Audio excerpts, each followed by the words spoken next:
Hello all welcome to IAC. ఈ వీడియోలో daily current affairs discuss చేస్తున్నాం కదా. సో ఇప్పుడు కూడా important current affairs static GK దాని రిలేటెడ్గా ఉన్న కాన్సెప్ట్స్ డిస్కస్ చేద్దాం. అయితే చాలా మంది స్టూడెంట్స్ కరెంట్ అఫైర్స్వే కాకుండా నార్మల్ డౌట్స్ వాళ్ళకున్న కొన్ని సబ్జెక్ట్ రిలేటెడ్ డౌట్స్ అడిగారు, కొన్ని క్వశ్చన్స్ అడిగారు. వీలైనంత వరకు పాసిబిలిటీ ఆ ఆన్సర్కి మనం షార్ట్ టైంలో ఇవ్వగలము అనుకుంటే ఆ క్వశ్చన్కి అది కూడా మనం అక్కడ ఇవ్వడం జరుగుతుంది. నేను మళ్ళీ చెప్తున్నాను, రివ్యూకి ముందర స్లైడ్‌లో మీ డౌట్స్ ఏవైతే మీరు కమెంట్ చేశారో దానికి సంబంధించినవి. ఒక్కొక్కసారి ఏదైతే ఇన్ఫర్మేషన్ మీకు అండ్ ఈ వీడియోకి సంబంధించి మిస్ మ్యాచ్ అవుతుందో, సో దానికి కూడా ఒక క్లారిఫికేషన్ అనేది రివ్యూకి ముందర ఇవ్వబడుతది. ఒకసారి అది చూడండి. First current affair discussion. So ఇక్కడ మనం కరెంట్ అఫైర్ అనేది నేషనల్ రిలేటెడ్‌గా ఆర్ట్ అండ్ కల్చర్ పరంగా కూడా చాలా ఇంపార్టెంట్‌గా చూడొచ్చు. సో చాలా మంది ఏమని కమెంట్ చేశారంటే మనకి స్టూడెంట్స్ ఎస్ఎస్సికి సంబంధించి జీకే కూడా కవర్ చేయొచ్చు కదా. సో సెపరేట్ వీడియోస్‌లో అది as soon as possible try చేస్తామండి చేయడానికి. బట్ మీకు ఎవ్రీ ఎగ్జామ్‌కి లైక్ రైల్వేస్, ఐబీ, ఎస్ఎస్సి ఇలా ఏ ఎగ్జామ్ అయినా మీకు కాంపిటేటివ్ ఫీల్డ్‌లో యూజ్ అయ్యేలాగా కరెంట్ అఫైర్ వచ్చినప్పుడు దానికి రిలవెంట్‌గా ఉన్న జీకేని మనం డిస్కస్ చేస్తున్నాం. ఆ జీకే మీకు ఖచ్చితంగా యూజ్ అవుతది. నేను కుదిరినప్పుడల్లా కొన్ని ప్రీవియస్ ఇయర్స్ క్వెషన్స్ డిఫరెంట్ ఎగ్జామ్స్‌లో ఇచ్చినవి కూడా అక్కడ జీకే రూపంలో ఇంక్లూడ్ చేసి చెప్తున్నాను. సో మీరు కరెంట్ అఫైర్స్ చదువుతున్నప్పుడే స్లోగా ఎట్ ద సేమ్ టైం జీకేని కూడా మీరు అడాప్ట్ చేసుకోవచ్చు అనమాట. అలాంటి కరెంట్ అఫైర్‌నే నేను ఇక్కడ ఫస్ట్ డిస్కస్ చేస్తున్నాను. అస్సాంకి సంబంధించి చందూబి పండుగ అనేది రీసెంట్‌గా జాన్ 1 నుంచి 5 మధ్యలో సెలబ్రేట్ చేసుకున్నారనమాట. అస్సాంలో కామరూప్ డిస్ట్రిక్ట్ అని చెప్పేసి ఉంది జిల్లా. అక్కడ చందోబి లేక్ అని చెప్పేసి ఉందంట. ఈ సరస్సు కూడా ఎలా ఏర్పడింది? అస్సాం అనేది ఎక్కువగా ల్యాండ్ స్లైడ్స్ కి మనకి one of the important place గా చెప్తాం. కొండ చర్యలు ఎక్కువగా విరిగిపడే రాష్ట్రాల్లో ఒకటి అస్సాం, నార్త్ ఈస్ట్ ఇండియాలో. అంతేకాదు ఆ రాష్ట్రంలో ఫ్లడ్స్ కూడా ఎక్కువ వస్తాయి. ఎందుకంటే అస్సాం రాష్ట్రంలో వన్ ఆఫ్ ద ఇంపార్టెంట్ నదిగా బ్రహ్మపుత్ర నది అని చెప్పేసి అంటాం. దీనివల్ల ఎక్కువగా వరదలు కూడా వస్తాయంట. అందుకే అస్సాం యొక్క దుఃఖదాయిని, సారో ఆఫ్ అస్సాం అని చెప్పేసి ఏ నదిని పిలుస్తారంటే బ్రహ్మపుత్ర రివర్ని పిలుస్తారు. సో అలాంటి అస్సాంలో ఇలాంటి జియోగ్రఫికల్ ఫినామినాస్ వల్ల ఏర్పడిన చందోబి లేక్ అనే దాని దగ్గర చందోబి పండుగ అనే దాన్ని సెలబ్రేట్ చేసుకున్నారు. సాధారణంగా న్యూ ఇయర్ టైంలో జాన్ మంత్ స్టార్టింగ్ లో మనం చాలా ఇండియాలోని చాలా స్టేట్స్ లో ఫెస్టివల్స్ ఎలా సెలబ్రేట్ చేసుకుంటాం. లైక్ మనకు సంక్రాంతి కావచ్చు, తమిళనాడు, కేరళలో డిఫరెంట్ ఫెస్టివల్స్.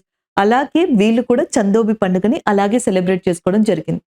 నెక్స్ట్ వన్, ఈ పండుగలో బీహు అనే ఒక ఫోక్ డాన్స్ ఏదైతే ఉందో దాన్ని ప్రదర్శిస్తారంట. సో దాంతో పాటుగా సట్రియా అనే క్లాసికల్ డాన్స్ ని కూడా ప్రదర్శిస్తారు. లైక్ మనకి ఇండియాలో ఇంపార్టెంట్ క్లాసికల్ డాన్సెస్ ఏమున్నాయి? తమిళనాడులో భరతనాట్యం, ఆంధ్రప్రదేశ్లో కూచిపూడి, కేరళలో కథకలి, మోహినియట్టం, కథక్ అనేది మనకి నార్త్ ఇండియాలో, ఒడిస్సీ ఫ్రమ్ ఒడిస్సా.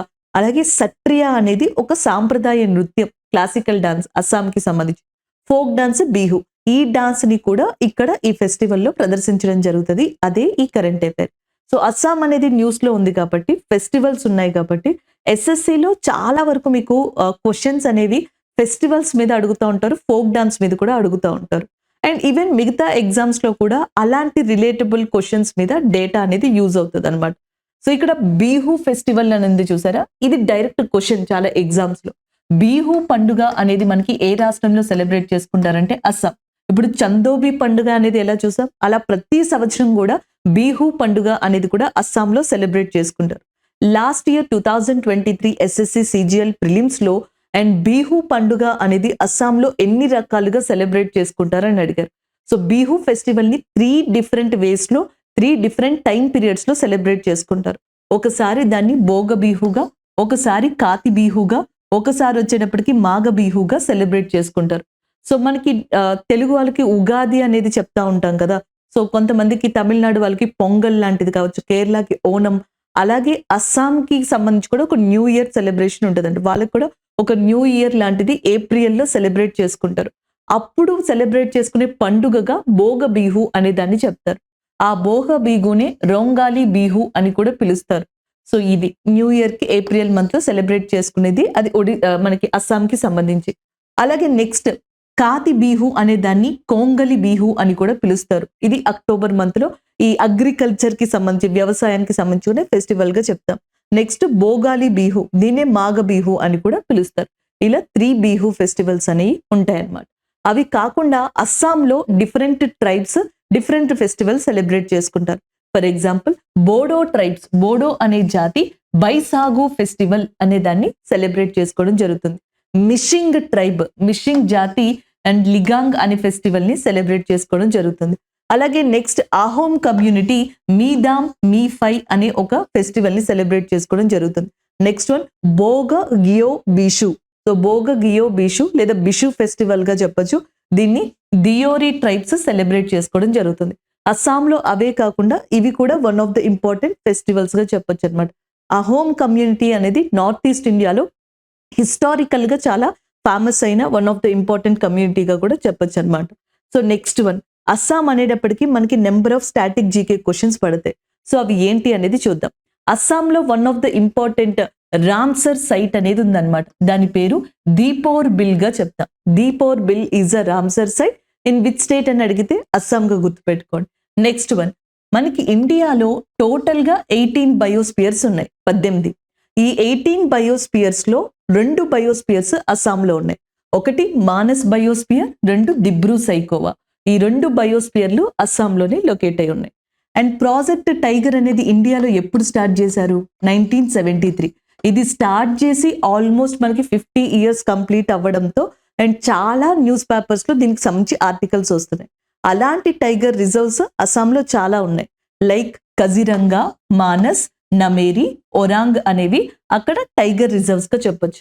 కొన్ని ప్లేసెస్ ఎలా ఉంటాయంటే నేషనల్ పార్క్ గా, టైగర్ రిజర్వ్ గా, బయోస్పియర్ గా కూడా ఉంటాయి. ఇప్పుడు మానస్ ఉందనుకోండి, మానస్ అనేది ఏంటి? బయోస్పియర్ గా గుర్తించారు. ఇదే ప్రదేశంలో మనకి టైగర్ రిజర్వ్ ఉంది, ఇదే ప్రదేశంలో నేషనల్ పార్క్ కూడా ఉంది. కజిరంగా తీసుకున్నారనుకోండి, కజిరంగా అనేది టైగర్ రిజర్వ్ గా ఉంది, అలాగే నేషనల్ పార్క్ గా కూడా ఉంది. సో ఇలాగ కొన్ని ఉన్నాయి అన్నమాట. అలాగే important national parks in Assam. అస్సాంలో ఇంపార్టెంట్ నేషనల్ పార్క్స్ లో ఒకటి Dehing Patkai national park. Dehing Patkai national park. ఈ నేషనల్ పార్క్ కి దగ్గరలో భారతదేశంలోను ప్రపంచంలోను మనకి పురాతనమైన చమురు బావి నిక్షేపాలు ఉన్నాయి. And oldest crude oil reserve in India in the world, one of the crude oil reserve Digboi. దాని పేరు దిగ్బాయ్ అంటాం. ఇది అస్సాంలో లొకేట్ అయి ఉంది. ఇది దిహాంగ్ పటకాయ్ నేషనల్ పార్క్ కి దగ్గరలో ఉంది. ఇదే నేషనల్ పార్క్ కి దగ్గరలో మనకు ఒక కోల్ మైనింగ్ ఏరియా కూడా ఉంది. దాని పేరు లిడో కోల్ మైనింగ్ అన్నమాట. అలాగే రైమోనా నేషనల్ పార్క్ అనేది కూడా మనకి అస్సాంలో లొకేట్ అయి ఉంది. రైమోనా నేషనల్ పార్క్ కి పశ్చిమాన, అంటే ఫర్ ఎగ్జాంపుల్ ఇది రైమోనా నేషనల్ పార్క్ అనుకోండి, దీనికి వెస్ట్ లో వెస్ట్ బెంగాల్ దగ్గర బక్సా ఏరియా అనేది కూడా ఉంది. కొన్నిసార్లు అలాంటి క్వశ్చన్స్ కూడా అడుగుతారు. అస్సాం యొక్క స్టేట్ యానిమల్, ఆ రాష్ట్ర జంతువు వచ్చేటప్పటికి 1 హార్న్ రైనోసర్, ఒక కొమ్ము నీటి ఖడ్గ మృగం అని చెప్పేసి అంటారు. దాన్ని 1 హార్న్ రైనోసర్ అంటారు. ఈ 1 హార్న్ రైనోసర్స్ ఎక్కువగా లభించే నేషనల్ పార్క్ ఏది అంటే Kaziranga national park. Kaziranga national park national హైవేని ఆనుకుని ఉంటదంట. అందుకనే ఈ నేషనల్ పార్క్ దగ్గర వీటి యొక్క పోచింగ్ అనేది ఎక్కువైపోయింది, దొంగతనం, ట్రాఫికింగ్ ఎక్కువైపోయింది. అందుకని భారతదేశంలోనే ఫస్ట్ టైం బిఎస్ఎన్ఎల్ యొక్క సహాయంతో గవర్నమెంట్ ఆఫ్ ఇండియా ఇక్కడ ఒక శాటిలైట్ ఫోన్ వ్యవస్థని కూడా ఏర్పరిచింది. మనకున్న 106 జాతీయ పార్కుల్లో 106 నేషనల్ పార్క్స్ లో ఇలాంటి శాటిలైట్ వ్యవస్థని కలిగి ఉన్న first national park Kaziranga national park గా కూడా చెప్పొచ్చు. అలాగే రామ్సర్ సైట్స్ ఉన్నాయి చూసారా, అస్సాంలో దిపోర్ బిల్ అని ఉంది చూసారా. సో ఇది ఎందుకు ఫేమస్ అంటే జనరల్ గా మనకి రామ్సర్ సైట్స్ అనేవి, రామ్సర్ సైట్స్ గురించి చెప్తున్నాను. సో ఏవైతే ప్రపంచంలో చిత్తడి నేలలు, వెట్లాండ్స్ ఉంటాయో వాటిని కాపాడడానికి వచ్చిన కాన్సెప్టే రామ్సర్ సైట్స్ అన్నమాట. ప్రపంచంలో చిత్తడి నేలల్ని, వెట్లాండ్స్ ని కాపాడడానికి ఒక డే కూడా ఉందన్నమాట. ఆ డే ఫిబ్రవరి 2 వెట్లాండ్స్ ప్రొటెక్షన్ డే గా చెప్తాం. వెట్లాండ్స్ ని ప్రొటెక్ట్ చేయడానికి రామ్సర్ సైట్ అనే కాన్సెప్ట్ ని తీసుకొచ్చారు. టోటల్ గా 75 రామ్సర్ సైట్స్ ని ఇండియాలో రికగ్నైజ్ చేశారు. అందులో దిపోర్ బిల్ అనేది ఒకటి, ఇది అస్సాంకి సంబంధించిందిగా గుర్తుపెట్టుకోవచ్చు. అలా అస్సాంకి సంబంధించిన నేషనల్ పార్క్స్ కావచ్చు, అలాగే biospheres, tiger reserve, Ramsar sites, festivals, classical dance, folk dance, అలాగే ఈ రోజుకి సంబంధించిన అస్సాం యొక్క చందూబి ఫెస్టివల్ అనేది కూడా చెప్పాం. అంతేకాదు అస్సాం యొక్క స్పెషాలిటీ ఏంటి అంటే అస్సాంలో ఈ బ్రహ్మపుత్ర రివర్ ఒక ఐలాండ్ ని క్రియేట్ చేస్తుంది అనమాట, ద్వీపాన్ని. దాని పేరు మజూలీ ఐలాండ్. భారతదేశంలో ఒక ఐలాండ్ ని డిస్ట్రిక్ట్ గా ఫస్ట్ ఏ రాష్ట్రంలో గుర్తించారు అంటే రాష్ట్రాల విషయానికి వస్తే దట్ ఈస్ అస్సాం. అస్సాంలో ఫస్ట్ టైం మనకి మజూలీ అనే దాన్ని ఒక డిస్ట్రిక్ట్ ఐలాండ్ గా కూడా రికగ్నైజ్ చేయడం జరిగింది. This is all about Assam and Chandubi festival. So next current affair మీరు వన్ లైనర్ గా కూడా గుర్తుపెట్టుకోవచ్చు, sky dew. So sky dew అనే ఒక కొత్త సిస్టమ్ ని రీసెంట్ గా ఇజ్రాయెల్ లాంచ్ చేయడం జరిగింది. ఇజ్రాయెల్ యొక్క ఏరోస్పేస్ ఇండస్ట్రీ యుఎస్ఏ యొక్క అమెరికన్ బెలూన్ మ్యానుఫ్యాక్చరర్ కంపెనీతో కలిసి దీన్ని స్టార్ట్ చేసిందనమాట. అండ్ రెండు కంట్రీల యొక్క డిఫెన్స్ బలగాలు దీనికి సపోర్ట్ చేశాయి.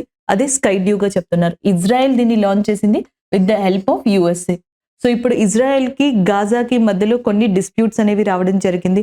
హమాస్ ని అటాక్ చేసే నేపథ్యంలో ఇజ్రాయెల్ కి సంబంధించి కొన్ని డిఫికల్టీస్ అనేవి ఎదురవుతున్నాయి. అందులో ఒకటి డ్రోన్స్ లేదా ఏరియల్ వెహికల్స్ గా చెప్పొచ్చు అనమాట, అన్మాన్డ్ వెహికల్స్. ఆ అన్మాన్డ్ వెహికల్స్ ని డిటెక్ట్ చేయడానికి వాళ్ళ కంట్రీకి దగ్గరగా వచ్చినప్పుడు ఆల్మోస్ట్ ఈ స్కై డ్యూ క్యాపబిలిటీ 250 కిలోమీటర్స్ ముందర ఏదైతే ఉందో దానిని మనకి రికగ్నైజ్ చేస్తుందంట అన్మాన్డ్ వెహికల్. అలాగా రికగ్నైజ్ చేసి మానిటర్ చేసేలాగా ఈ రేడార్ సిస్టమ్ ని రీసెంట్ గా మనకి లాంచ్ చేసింది ఇజ్రాయెల్ అన్నమాట. దానికి ఇరాన్, సిరియా అండ్ వీటితో పాటుగా లెబనాన్ కంట్రీస్ నుంచి ఈ అన్మాన్డ్ వెహికల్స్ కి సంబంధించి కొంచెం థ్రెట్ ఉంది అని చెప్పేసి ఈ నేపథ్యంలో యుఎస్ఏ సపోర్ట్ తీసుకుని ఇజ్రాయెల్ స్కై డ్యూ అనే దాన్ని ఈ సంస్థల ద్వారా రూపొందించి లాంచ్ చేయడం జరిగింది. స్కై డ్యూ అనేది రీసెంట్ గా ఎవరు లాంచ్ చేశారు అని అడిగారు అనుకోండి, అండ్ సింపుల్ గా మీరు ఇజ్రాయెల్ అని చెప్పేసి గుర్తు పెట్టుకోండి with the help of USA. So next current affair మనకి కొన్ని న్యూస్ పేపర్ లో వచ్చిన ఆర్టికల్ ని బేస్ చేసుకున్న కరెంట్ అఫైర్ ఇది.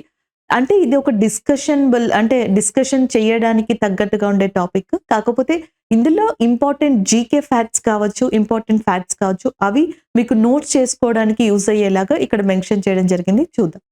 జమ్మూ కాశ్మీర్లో సాఫ్రాన్, కరేవా సాయిల్స్ ఏవైతే ఉన్నాయో అవి ఇప్పుడు న్యూస్ లో ఉన్నాయి. జమ్మూ కాశ్మీర్లో కుంకుమ పువ్వు, కరేవా నేలలు అనేవి వార్తల్లో ఉన్నాయి. మనకి ప్రపంచంలో ఈ కుంకుమ పువ్వు సాఫ్రాన్ అనే దాన్ని ఎక్కువగా ప్రొడ్యూస్ చేసే టాప్ కంట్రీ ఇరాన్. దాని తర్వాత సెకండ్ కంట్రీ గ్లోబల్ పరంగా చూసుకుంటే ఇండియా అండి. అండ్ ఇండియాలో దాదాపుగా ఎక్కువగా ఈ సాఫ్రాన్ ని కల్టివేట్ చేసేది జమ్మూ కాశ్మీర్లో ప్రాంతాలు. జమ్మూ కాశ్మీర్లో కూడా 90% ఈ సాఫ్రాన్ ఎక్కడి నుంచి వస్తుందంట, Pulwama and as well as Budgam and Pulwama అనే ఏరియాస్ నుంచి ఇది ఎక్కువగా రావడం జరుగుతుంది.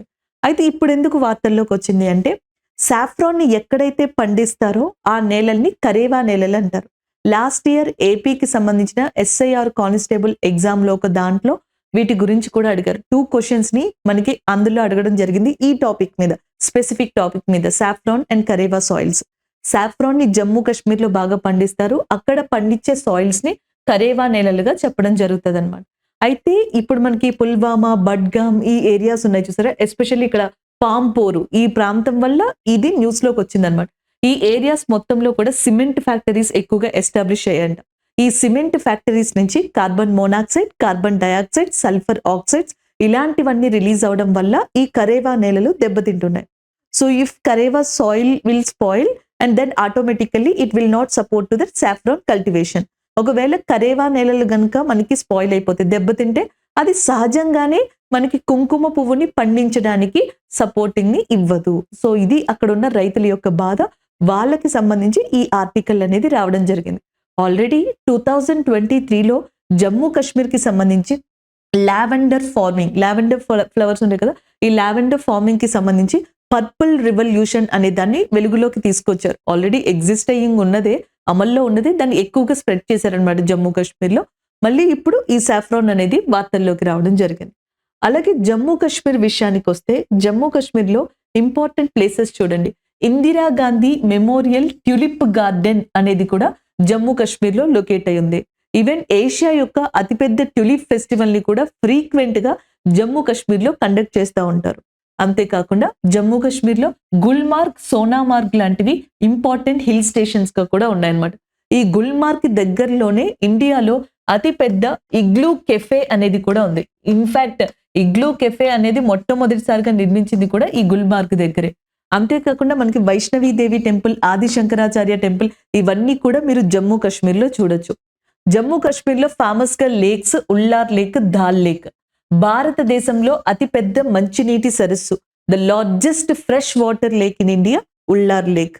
దాని తర్వాత దాల్ లేక్ కూడా ఫ్రెష్ వాటర్ లేకే. సో ఇది కూడా జమ్మూ కాశ్మీర్లోనే ఉంది. And next Betaab valley, Aru valley is one of the best tourist spot in ఇండియాగా చెప్తారు.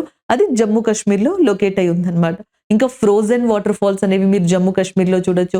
అలాగే భారతదేశంలో అతి పొడవైన రైల్వే సొరంగం, the longest railway tunnel in India, దాని పేరు జవహర్ లాల్ నెహ్రూ టన్నెల్ అని చెప్పేసి అంటారు.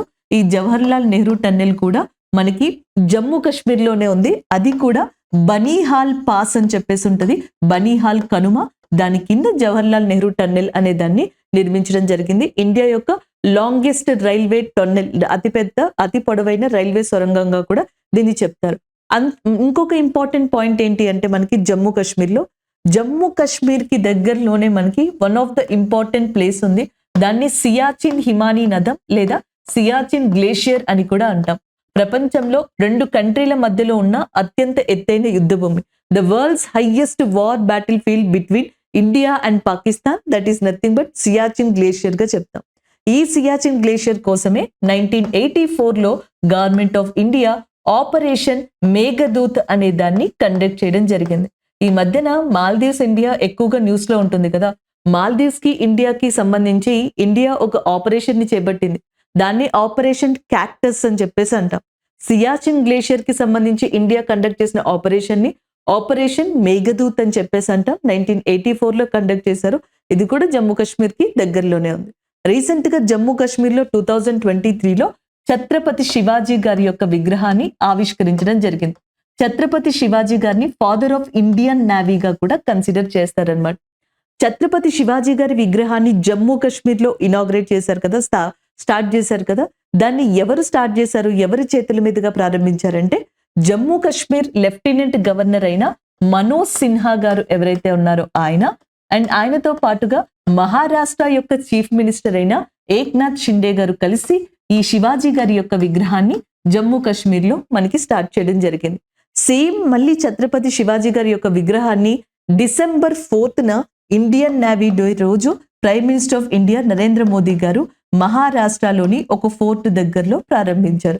2023లో ఛత్రపతి శివాజీ గారి యొక్క విగ్రహాలు 2 చోట్ల ప్రారంభించబడ్డాయి, జమ్మూ కాశ్మీర్, మహారాష్ట్ర. బట్ టైం అనేది డిఫరెంట్ అండ్ ప్రారంభించిన వ్యక్తులు కూడా డిఫరెంట్ గా చెప్పొచ్చు. This is all about Jammu Kashmir related జీకేగా చెప్తాం, ఫ్యాక్ట్స్ గా చెప్తాం. అలాంటి జమ్మూ కాశ్మీర్ లో ప్రధానమైన పార్ట్ అయిన సాఫ్రాన్ కల్టివేషన్ ఏదైతే ఉందో కరేవా ల్యాండ్స్ లో, అది ఇప్పుడు ఇబ్బందుల్లో ఉంది. అక్కడ ఉన్న రైతులు ఇబ్బందుల్లో ఉన్నారు.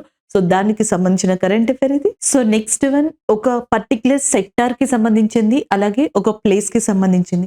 ఆ ప్లేస్ పేరు దాహిజ్. దాహిజ్ అనేది ఒక పోర్ట్ ఏరియాగా చెప్పొచ్చు. ఓడరేవుకి దగ్గరగా లేదా ఆనుకుని ఉన్న ప్రాంతం అన్నమాట. ఇది గుజరాత్ లో లొకేట్ అయి ఉంది. గుజరాత్ యొక్క చీఫ్ మినిస్టర్ భూపేంద్ర పటేల్ గారు, గుజరాత్ యొక్క గవర్నర్ ఆచార్య దేవ్వ్రత్ గారు.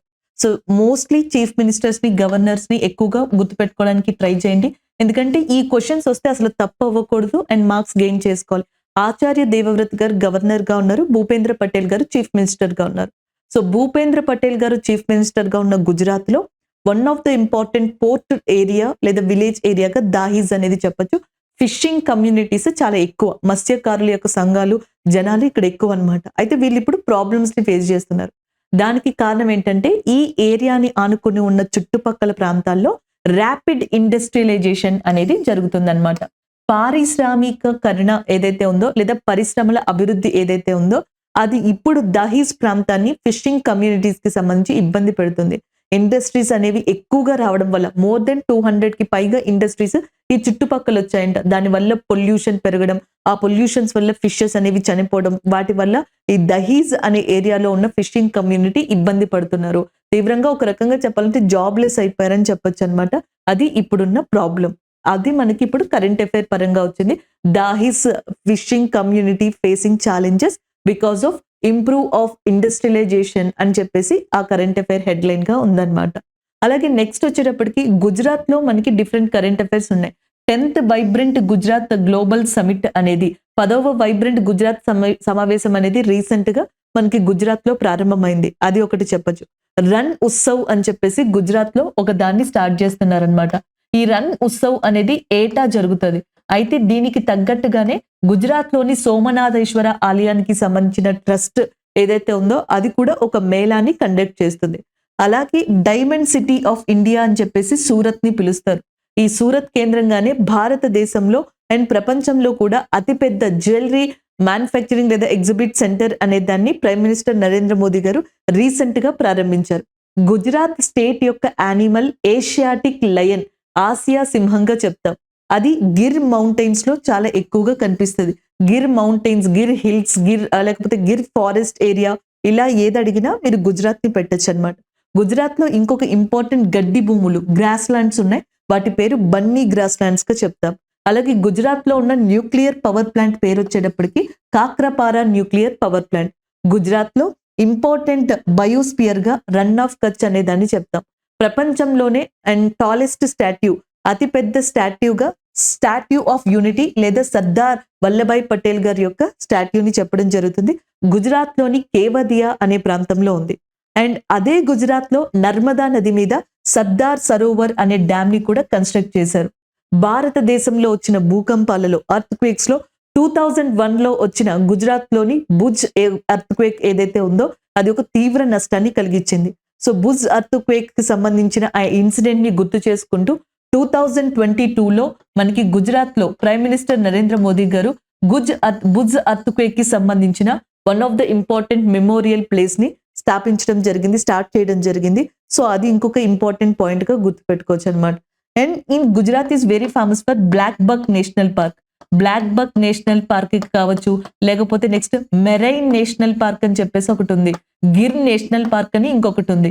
గిర్ జాతీయ పార్కు, బ్లాక్ బక్ జాతీయ పార్కు, మెరైన్ జాతీయ పార్కు, వీటన్నిటికీ కూడా Gujarat one of the important place అని చెప్పొచ్చు.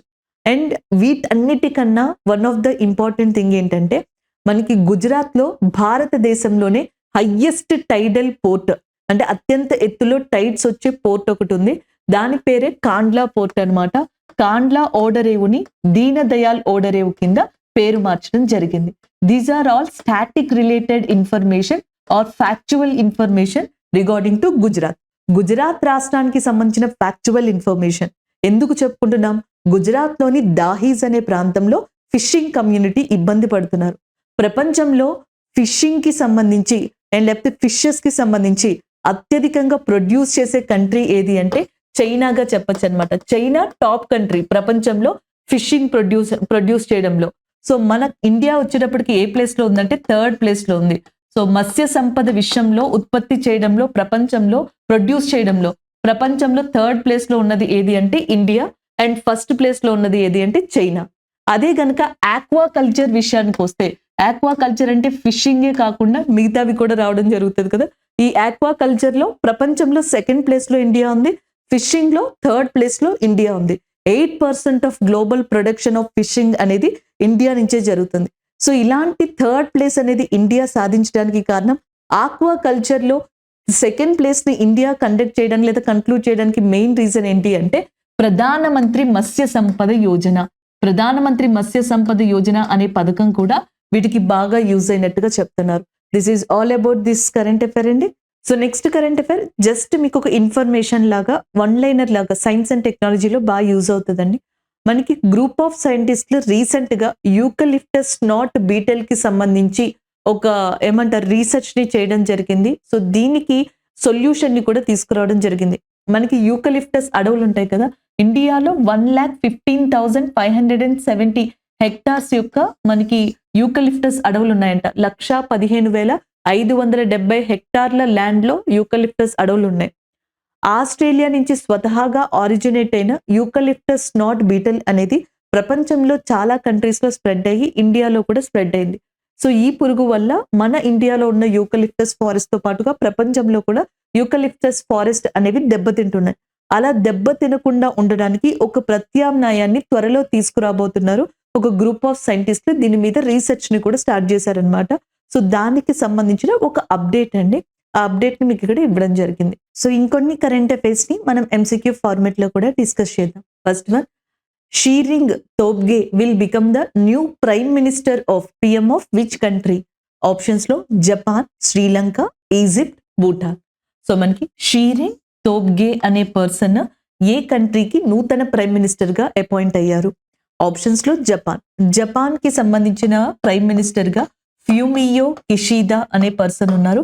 ఈయన గురించి మనం డిస్కస్ చేసాం కూడా. అంతేకాకుండా G7 సమిట్ 2023లో జపాన్ లో జరిగిందని, జపాన్ క్యాపిటల్ టోక్యో అని, అలాగే జపాన్లో జాన్ 1 రోజున 2024లో అర్త్క్వేక్ అనేది వచ్చిందని, ఇలాంటి వాటి గురించి మనం డిస్కస్ చేయడం జరిగింది. శ్రీలంకకి సంబంధించి రానిల్ విక్రమసింఘే అధినేతగా ఉన్నారు. శ్రీలంక యొక్క ప్రెసిడెంట్ గా రానిల్ విక్రమసింఘే గారు ఉన్నారు. అండ్ ఈ పేరును కూడా నిన్న మనం కరెంట్ అఫైర్స్ లో డిస్కస్ చేసుకోవడం జరిగింది. అలాగే next Egypt, Abdul ఫత్ al Sisi అనే పర్సన్ ఎవరైతే ఉన్నారో, సో ఆయన ప్రెసెంట్ మనకి ఈజిప్ట్ యొక్క ప్రెసెంట్ ప్రెసిడెంట్ గా ఉన్నారు. తిరిగి రీఎలెక్ట్ అయ్యారు కూడా 2023లో. ఇకపోతే భూటాన్ యొక్క న్యూ ప్రైమ్ మినిస్టర్ గా షీరింగ్ తోగ్బే అనే పర్సన్ రావడం జరిగింది. Option A is a correct answer. King ఉన్నారు, భూటాన్ కి కింగ్ ఉన్నారు, ఆయన వాంగ్చుక్ అనే పర్సన్ అన్నమాట. రీసెంట్ గా 2023లో భూటాన్ కింగ్ ఇండియాని విజిట్ చేయడం కూడా జరిగింది. సో భూటాన్ విషయానికి వస్తే ఇండియాకి వన్ ఆఫ్ ద నైబరింగ్ కంట్రీగా భూటాన్ ని చెప్పొచ్చు అనమాట. సో ఎందుకంటే భూటాన్ కి ఇటువైపు నార్త్ ఈస్ట్ ఇండియాలో one of the important state అయిన అరుణాచల్ ప్రదేశ్ అనేది ఉంది. ఇటువైపు వచ్చేటప్పటికి మనకి సిక్కిం అనేది లొకేట్ అయి ఉంది. సో ఇటువైపు వెస్ట్ బెంగాల్ లాంటివి కూడా లొకేట్ అయి ఉన్నాయి. అంతేకాకుండా భూటాన్ ని హిమాలయన్ కింగ్డమ్ అని కూడా పిలవడం జరుగుతుంది. నెక్స్ట్ వచ్చేటప్పటికి మనకి భూటాన్ కి సంబంధించి అటు ఇండియాకి చైనాకి కూడా భూటాన్ యొక్క డోక్లాం అనే ప్రాంతం ఏదైతే ఉందో అక్కడ కొన్ని ఇష్యూస్ జరిగాయి. డోక్లాం అనే ఏరియా భూటాన్ కి సంబంధించింది, కానీ దీని విషయంలో ఇండియన్ ఆర్మీకి చైనీస్ ఆర్మీకి మధ్యలో కూడా గత 4 సంవత్సరాల్లో చాలా సార్లు మనకి డిస్ప్యూట్స్ కావచ్చు, లేకపోతే కొంత మనకి డిస్టర్బెన్స్ అనేది కూడా రావడం జరిగింది. అది భూటాన్ కి సంబంధించి. ఇక్కడ ఆప్షన్ ఏ అనేది కరెక్ట్ ఆన్సర్ అవుతుందండి. సో నెక్స్ట్ వన్ చూద్దాం. Which country has banned dog meet after 110 years? 110 సంవత్సరాల తర్వాత ఏ కంట్రీ లీగల్ గా సో మనకి డాగ్ మీట్, కుక్క మాంసం ఏదైతే ఉంటుందో సో దాన్ని బ్యాన్ చేశారని చెప్పేసి అడుగుతున్నారు. China, South Korea, Thailand and Vietnam. Answer South Korea is a correct answer. Option B. So South కొరియాలో 110 ఏళ్లుగా జనరల్ గా ఇది మనకి ఒక హ్యాబిచువల్ గా రావడం జరుగుతుంది. డాగ్ మీట్ అనేది ఆ కంట్రీలో సర్వసాధారణం. అయితే మనకి సౌత్ కొరియా ఒక లీగలైజ్డ్ ఫామ్ ని తీసుకురావడం జరిగింది, ప్లాట్ఫామ్ ని తీసుకురావడం జరిగింది. ఈసారి నుంచి ఎవరైతే డాగ్ మీట్ ని గనక అమ్ముతారో లేకపోతే దాన్ని కొనడం కానీ తినడం కానీ చేస్తారో వాళ్ళకి 3 years జైలు శిక్ష అనేది ఉంటుంది. 3 years మనకి జైలు శిక్ష అనేది ఉంటుంది, లేకపోతే ఫైన్ అనేది పే చేయాల్సి ఉంటుంది. ఇలాంటి శిక్షల్ని కూడా విధించడం జరుగుతుంది. ఆప్షన్ బి అనేది కరెక్ట్ ఆన్సర్ అవుతుంది. అండ్ సౌత్ కొరియాకి వేరే కంట్రీకి ఎక్కువ వివాదాస్పదాలు ఉన్నాయి. ఆ కంట్రీ నార్త్ కొరియా అన్నమాట. సో మనకి మిగతా కంట్రీలకి సంబంధించి బోర్డర్ లైన్స్ ఉంటాయి చూసారా, ఇండియాకి పాకిస్తాన్ కి. Like we have read cliff ఏదైతే ఉందో, రెడ్ క్లిఫ్ అనేది మనకి ఇండియాకి పాకిస్తాన్ కి, మెక్మోహన్ ఇండియాకి చైనాకి, అలాగే పాక్ స్ట్రైట్ ఇండియాకి శ్రీలంకకి అని చెప్పేసి అంటాం కదా. రాడ్క్లిఫ్ లైన్ అనేది ఇండియాకి పాకిస్తాన్ కి ఎలా అయితే ఉందో అదే ఇండియాకి పాకిస్తాన్ కి మధ్యలో 24 degrees ప్యారలల్ అనేది కూడా ఉంటుంది. 24 degrees ప్యారలల్ ని సర్ క్రీక్ లైన్ అని కూడా పిలుస్తారు. ఇది గుజరాత్ ఏరియా ఉంది చూసారా, అక్కడ పాకిస్తాన్ తో మనకి ఇంపార్టెంట్ గా బోర్డర్ ని కలిగి ఉంటుంది. సేమ్ ఇలాగే నార్త్ కొరియాకి సౌత్ కొరియాకి మధ్యలో 38 degrees ప్యారలల్ ఉంటుంది. డైరెక్ట్ గా చెప్పేయచ్చండి. కాకపోతే ఇప్పుడు నార్త్ కొరియా సౌత్ కొరియా అంటే 38 degrees ప్యారలల్. సర్ క్రీక్ అంటే ఇండియా అండ్ పాకిస్తాన్, అది మనకి ఏ లాటిట్యూడ్ అంటే 24 degrees ప్యారలల్. ఇండియా చైనా అంటే మెక్మోహన్, ఇండియా పాకిస్తాన్ అంటే red cliff, India and as well Sri Lanka అంటే మనకి పాక్ స్ట్రైట్.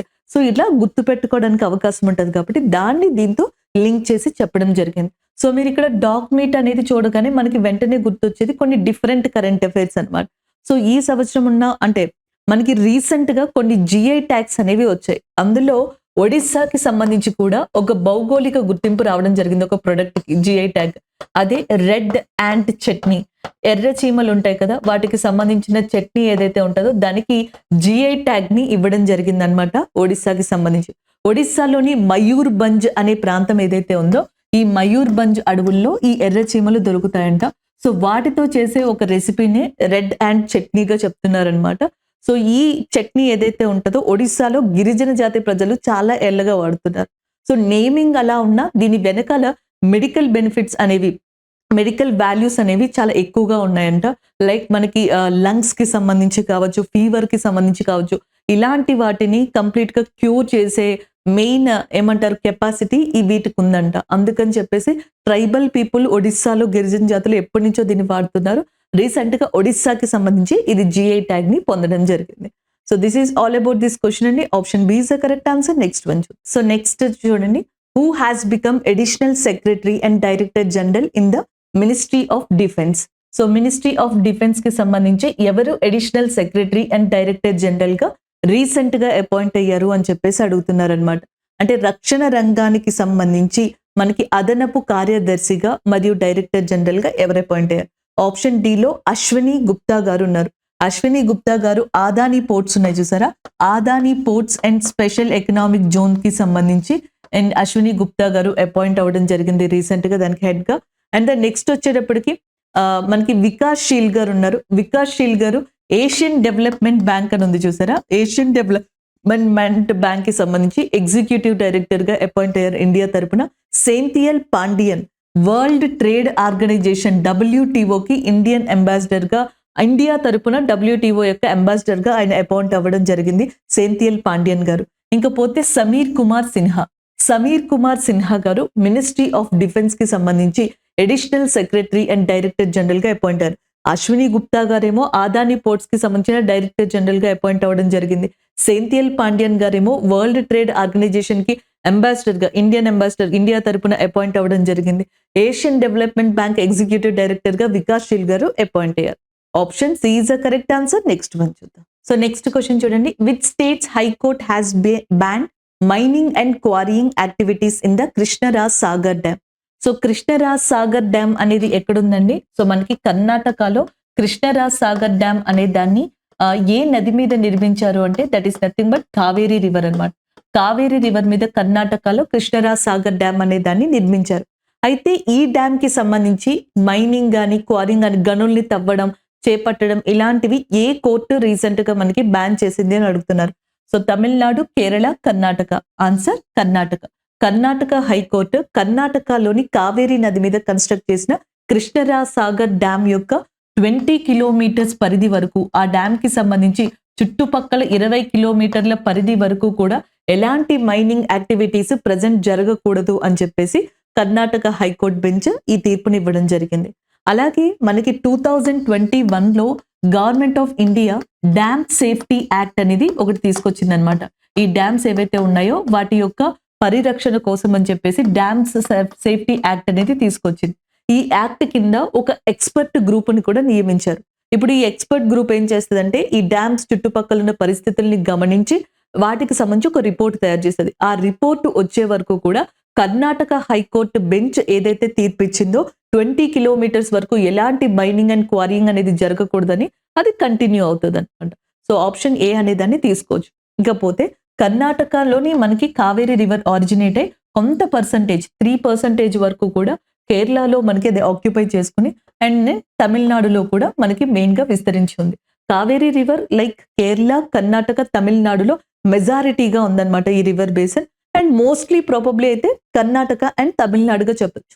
ఈవెన్ తమిళనాడులో కావేరీని కొన్ని చోట్ల కొలరున్ అని చెప్పేసి పిలవడం జరుగుతుంది అనమాట. అది ఒక ఇంపార్టెంట్ పాయింట్ గా మీరు గుర్తుపెట్టుకోవచ్చు.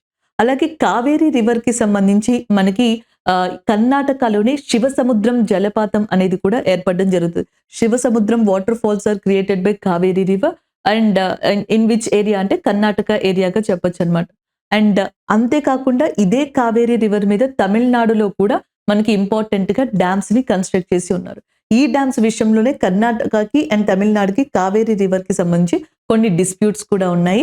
అండ్ సిద్ధారామయ్య గారు కర్ణాటకకి సంబంధించిన చీఫ్ మినిస్టర్ గా ఉన్నారు. అండ్ నెక్స్ట్ వచ్చేటప్పటికి తవార్ చంద్ గెహ్లాట్ గారు కర్ణాటకకి సంబంధించిన గవర్నర్ గా ఉన్నారు. నెక్స్ట్ వన్ చూడండి. The 27th national youth festival will be held in which city. So ఏ సిటీలో అతి త్వరలో మనకి 27వ నేషనల్ యూత్ ఫెస్టివల్ అనేది జరగబోతుంది? అండ్ ఉత్తరప్రదేశ్లోని లక్నోలోన, మహారాష్ట్రలోని నాసిక్లోన, జమ్మూ కాశ్మీర్ దగ్గరున్న శ్రీనగర, ఒడిస్సా దగ్గరున్న భువనేశ్వర.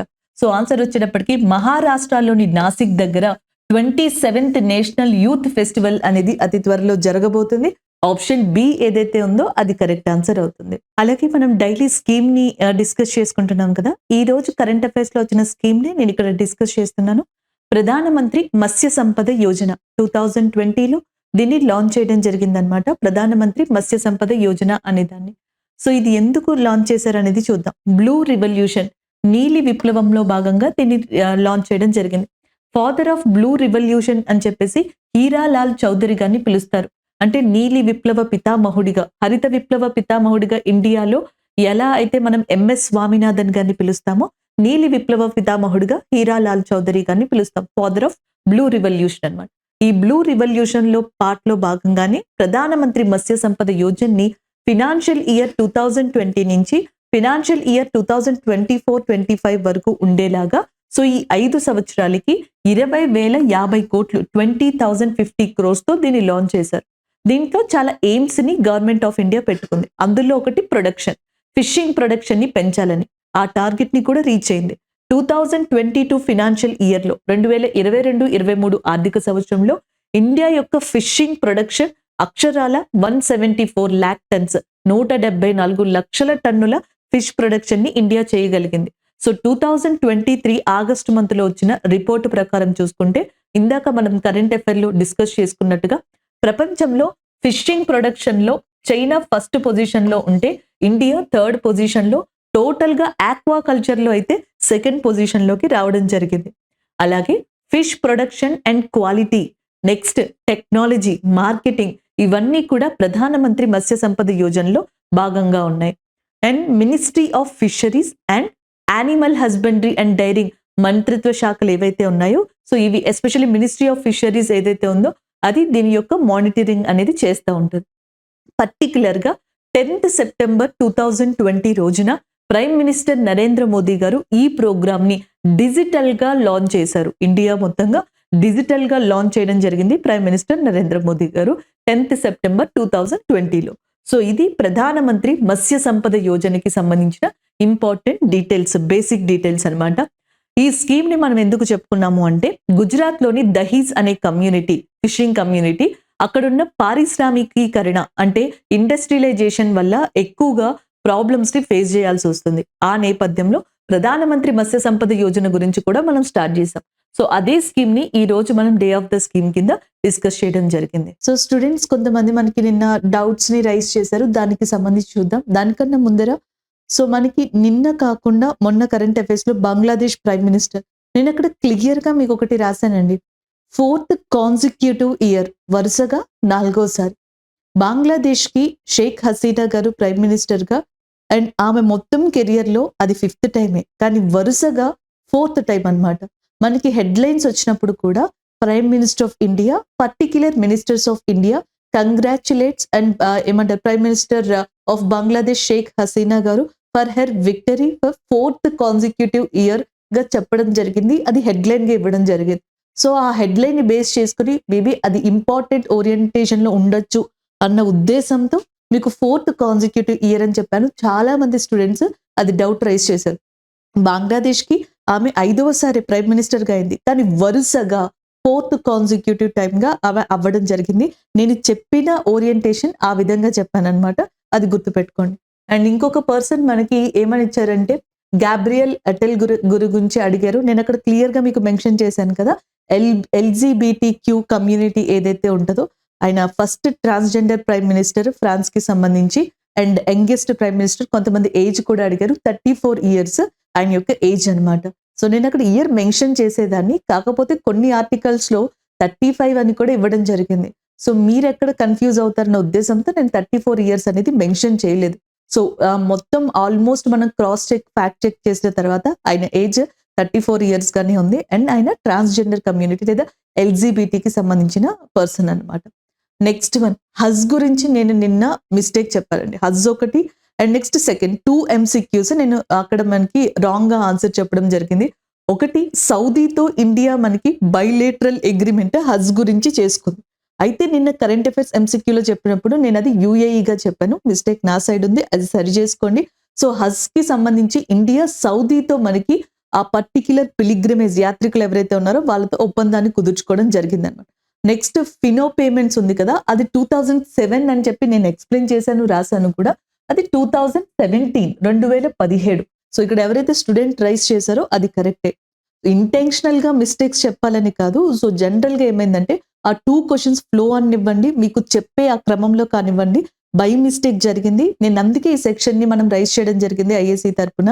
ఇలాంటివి ఏమన్నా జరుగుతూ ఉంటే మీకు నెక్స్ట్ సెక్షన్ లోనే మీరు రైస్ చేయొచ్చు, నేను ఒకసారి క్రాస్ చెక్ చేసుకుని మీకు సెర్చ్ చేయడం జరుగుతుంది. అండ్ నెక్స్ట్ వన్ చూడొచ్చు, అందరూ మోస్ట్లీ ఆ క్వశ్చన్ గురించే ఎక్కువగా అడిగారు. ఫినో పేమెంట్ గురించి అడిగారు. ఆ రెండింటిని కూడా నేను సరి చేశాను. ఒకటి వచ్చేటప్పటికి మనకి 2017 second MCQ, first MCQ Saudi కింద సరి చేసుకోండి. అండ్ ఇంకొక పర్సన్ మనకి అడిగింది తేజ గారు, India's permanent representative to UN, United Nation Organization, ఐక్యరాజ్య సమితికి ఇండియా తరపున పర్మనెంట్ మెంబర్ గా ఎవరున్నారు? రుచిరా కాంబోజా గారు ఎవరైతే ఉన్నారో ఆమె ప్రజెంట్ మనకి యునైటెడ్ నేషన్ కి సంబంధించిన పర్మనెంట్ రిప్రజెంటేటివ్ ఫ్రమ్ దట్ ఇండియాగా ఉన్నారనమాట. అలాగే నెక్స్ట్ ఇంకొక స్టూడెంట్ ఒక డౌట్ అడిగి ఉండే, why not Indian government idea is storing each individual DNA which can solve crimes, it is violating right to privacy అనే క్వశ్చన్ మార్క్ అనమాట ఇక్కడ. సో జనరల్ గా ఏమవుతుంది అంటే ఇది ఈ ఏదైతే ఒక ఐడియా ఉందో స్టోరేజ్ ఆఫ్ డిఎన్ఏ, దానివల్ల కొన్ని కేసెస్, క్రైమ్ కేసెస్ ఈజీగా సాల్వ్ అవుతాయి అనడం, అది క్రిమినాలజీ ప్రకారం లేకపోతే ఇంకొక థాట్ ప్రాసెస్ ప్రకారం మేబీ అది కరెక్ట్ అప్రోచబిలిటీయే, ఒక మంచి ఐడియా అని కూడా చెప్పొచ్చు. ఇంకొక ప్రాసెస్లో కరెక్ట్ గా చూసుకున్నట్టయితే 2021 ఆ టైంలో సుప్రీంకోర్టు ఒక కేసు విషయంలో ఏమని చెప్పింది అంటే, ఎప్పుడైనా సరే ఇలా ఇన్వెస్టిగేషన్ కి సంబంధించి వచ్చినప్పుడు అండ్ డిఎన్ఏ యూసేజ్ అనేది, డిఎన్ఏ టెస్ట్ అనేది it's not a routine based thing గా చెప్పడం జరిగేది. కామన్ గా ఇన్వెస్టిగేషన్ లో చేసుకుని పోయే భాగంగా కాదది. అండ్ చాలా రేర్ కేసెస్ లో బాగా అవసరమైతే తప్ప దాన్ని యూజ్ చేయకూడదు. మోస్ట్ ఆఫ్ ద కేసెస్ లో బ్లడ్ టెస్ట్ కి సంబంధించి కానీ నార్మల్ ఏవైతే ఎవిడెన్సెస్ ఉంటాయో దాని ద్వారానే అప్రోచ్ జరగాలి. ఎందుకంటే డిఎన్ఏ అనేది ఒక యూనిక్ ఫీచర్ కింద ఉంటుంది హ్యూమన్స్ కి. అంతేకాకుండా వాళ్ళకి అది రైట్ టు ప్రైవసీకి సంబంధించింది, రైట్ టు ప్రైవసీని వైలేట్ చేస్తుంది, అది ఒక హక్కుకి సంబంధించింది అన్నట్టుగా కూడా సుప్రీం కోర్టు మనకి ప్రస్తావించడం జరిగింది. సో మనకి ఇక్కడ ఫాస్ట్ ఆఫ్ ఇన్వెస్టిగేషన్ ఇంపార్టెంటా లేదా మన ఫండమెంటల్ రైట్స్, మన హక్కులు ఇంపార్టెంటా అంటే మన హక్కులు ఫస్ట్ వస్తాయి, దాని తర్వాతే ఈ అప్రోచబిలిటీ వస్తుంది. ఎందుకంటే అప్రోచబిలిటీ డిఫరెంట్ విధానాల్లో చేయొచ్చు. అది మీరు అడిగిన క్వశ్చన్ కి సంబంధించిన ఇంపార్టెంట్ ఇన్ఫర్మేషన్. అండ్ నెక్స్ట్ కనుక చూసుకున్నట్టయితే స్కీమ్స్ కి సంబంధించిన థీమ్స్ చెప్పండి అన్నారు. సో బేసిక్ గా ఎక్కడైతే యూసేజ్ ఉంటుందో సో అక్కడ మీకు చెప్పడం జరుగుతుంది.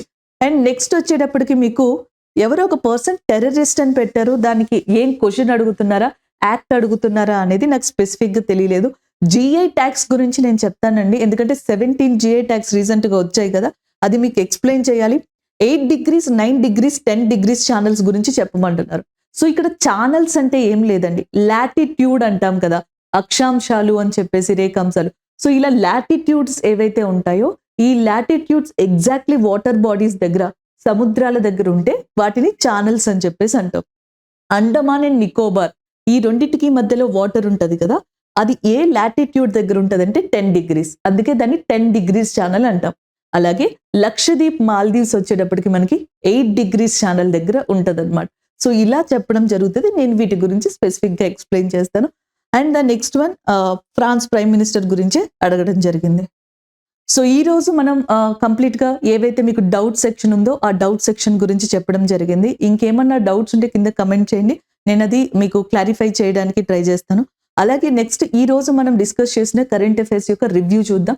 ఒకటి చాందోబి ఫెస్టివల్ అస్సాంకి సంబంధించింది, అది డిస్కస్ చేసాం. స్కై డ్యూ ఇజ్రాయెల్ ఇంట్రడ్యూస్ చేసింది తన కంట్రీని ప్రొటెక్ట్ చేసుకోవడానికి. సాఫ్రాన్ కరేవా ఏరియాకి సంబంధించిన ఇంపార్టెంట్ డీటెయిల్స్ ని జమ్మూ కాశ్మీర్ కి సంబంధించి డిస్కస్ చేసాం. అలాగే దహేజ్ ఏదైతే మనకి గుజరాత్ కి సంబంధించి ఫిషింగ్ కమ్యూనిటీ ఉందో దహీజ్, దాని గురించి డిస్కస్ చేసాం. నెక్స్ట్ యూకలిప్టస్ నాట్ బీటల్ ఏదైతే ఉందో దాని గురించి చిన్న అప్డేషన్ చూసాం. అలాగే 5 ఇంపార్టెంట్ ఎంసీక్యూస్ ని డిస్కస్ చేసాం. ప్రధానమంత్రి మత్స్య సంపద యోజన స్కీమ్ గురించి డిస్కస్ చేసాం. అండ్ డౌట్స్ కొన్ని ఏవైతే ఉన్నాయో వాటిని గురించి కూడా డిస్కస్ చేయడం జరిగింది. అండ్ మోస్ట్ ప్రాబబ్లీ ఏంటి అంటే కొన్ని కమెంట్స్లో ఏమనంటే మిస్టేక్స్ ఫ్రీక్వెంట్ గా వస్తున్నాయి. ఫ్రీక్వెంట్ గా మిస్టేక్స్ అనేవి కరెంట్ అఫైర్స్ లో రావట్లేదండి. డేటా కొన్ని సార్లు ఏమవుతుందంటే మీకు చెప్పినప్పుడు నేను చెప్పాను కదా 4th కాన్సిక్యూటివ్ మినిస్టర్ అంటే మళ్ళీ 5th టైమ్, ఇట్లాంటివి కొన్ని సార్లు మనకి ఇర్రేటబుల్ గా మిస్ మ్యాచ్ అవ్వడం ఇలాంటివి కావచ్చు, ఇవి ఫ్రీక్వెంట్ గా జరుగుతున్నాయి. నిన్న మాత్రం నేను 2 MCQs లో రాంగ్ చెప్పడం అనేది వాస్తవం, దాన్ని సరి చేశాను. సో మీకు ఏమన్నా అక్కడక్కడ మిస్టేక్స్ కనిపించినా నెక్స్ట్ వీడియోలో అది ఖచ్చితంగా క్రాస్ చెక్ చేసి చెప్పడం జరుగుతుంది. సో మోస్ట్లీ మీకు పర్టిక్యులర్ గా ఎగ్జామ్ ఓరియంటెడ్ లో ట్రస్టబుల్ కి సంబంధించిన డేటాని మీకు ఇవ్వడం జరుగుతుంది. Thank you.